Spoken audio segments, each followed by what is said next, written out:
কইরা ডক্টর ইউনূস এটা বিদেশি হাতে দিতে যাচ্ছে। আমার যে তেল এবং গ্যাস, এটা আমার সম্পদ না।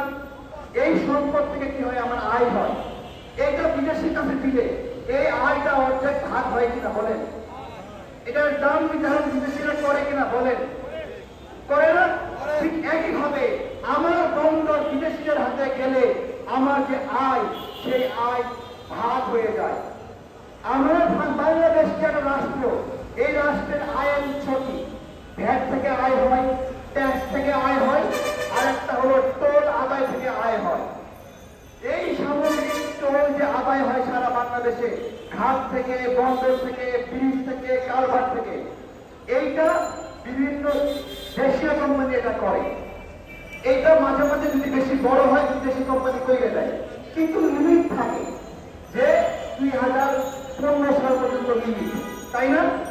ডক্টর ইউনূস এই যে লিমিটলেস ভাবে বন্দরকে ডিপি ওয়ার্ল্ডের কাছে দিতে চায়, তাহলে বাংলাদেশের যে আয়ের সোর্স ছিল টোল, আনলিমিটেড ভাবে এই টোলটা বিদেশিদের কাছে দিয়ে দেয় না? কোন পরিকল্পনা আছে ভিতরে এত বছর পরে এটা বাংলাদেশের হবে? নাই নাই নাই। তাহলে এই বন্দর ক্ষেত্র, এই বন্দর ক্ষেত্র ডক্টর ইউনূস, আমরা বলছি এই বন্দর আমরা দিতে দেব না। আর সবচেয়ে বড় ষড়যন্ত্র, অনেকগুলো খালি টার্মিনাল রয়েছে যেগুলো এখনো উন্নত করা হয়নি। উনি সেগুলো না দিয়ে আমাদের দেশের টাকায় প্রায় 10-12 বছর ধরে তৈরি করা, যেটা 2023 সালে কেবল শেষ হয়েছে, ওই বন্দরটা সম্পূর্ণ হওয়া বন্দরটা তাকে দিচ্ছে।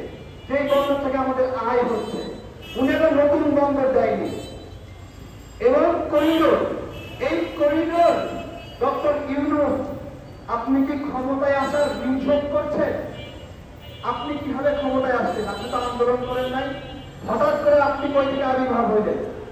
ওই যে বাইডেনের 29 বিলিয়নের প্রজেক্ট না, তার মানে কি? যারা যারা ওনার নাম প্রস্তাব করেছে তারা এই 29 বিলিয়নের ভাগ পেয়েছে।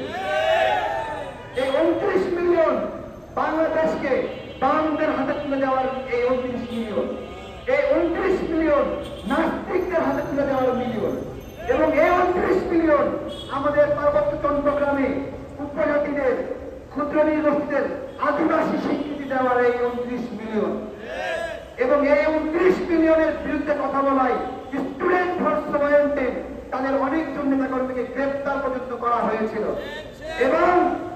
এবং বিশ্ববিদ্যালয় মঞ্জুরি কমিশন, তার সেই কমিশনে যে ক্যালেন্ডার থাকেছে সেখানেও আদিবাসী স্বীকৃতি লিখেছে। এবং গণমাধ্যম সংস্কার কমিশনের যে সংস্কার প্রস্তাব, সেখানে 11 বার আদিবাসী শব্দটি লিখেছে। আমার কথা, আমাদের পাহাড়ি জাতিগোষ্ঠীদেরকে আমরা উপজাতিও বলবো না, ক্ষুদ্র নৃগোষ্ঠীও বলবো না, আদিবাসীও বলবো না। তারা বাংলাদেশের নাগরিক। এইটা বলতে সমস্যা কোথায়? এইটাকে বাদ দিয়ে ডক্টর ইউনূস তাদেরকে আদিবাসী স্বীকৃতি দেওয়ার ষড়যন্ত্র। পাহাড় নিয়ে একটা নির্লজ্জ ঘটনা, পাহাড়ে চট্টগ্রামের একজন সন্তান পাহাড়ের সঙ্গে গাদ্দারি করছে, পাহাড়ের সঙ্গে বেইমানি করছে, পাহাড়ের সন্তান হয়ে। আমরা এগুলো কোনোভাবে, আমাদের স্পষ্ট কথা, ভালোই এই নির্বাচন নিয়ে ষড়যন্ত্র বন্ধ করবেন। আমরা একটি পার্লামেন্টারি সরকার চাই। এইসব ক্লাবের মেম্বার দিয়ে বাংলাদেশ চলবে না, এই এনজিওর মেম্বার দিয়ে বাংলাদেশ চলবে না। বাংলাদেশ চালাবে জনগণের নির্বাচিত প্রতিনিধিরা। জনগণ ভোট দিয়ে যদি কুকুরকে নির্বাচিত করে সেই কুকুর ভোট করে যাবে। তারপর জনগণের ম্যান্ডেটে যদি কোন আসনে 2 কুকুর থাকে, তাহলে ওই ফেরেশতা নামক ডক্টর ইউনূসকে 2 কুকুরের মাঝে 1 কুকুরকে নির্বাচিত হওয়ার সুযোগ দিতে হবে। আমরা কোনো মতেই ডক্টর ইউনূসকে কুকুর হতে দেব না, যে নিজে নির্বাচন করে সংসদে প্রধানমন্ত্রী হওয়ার স্বপ্ন দেখে। এই কুকুর আমরা হওয়ার সুযোগ দেব না। ধন্যবাদ সবাইকে।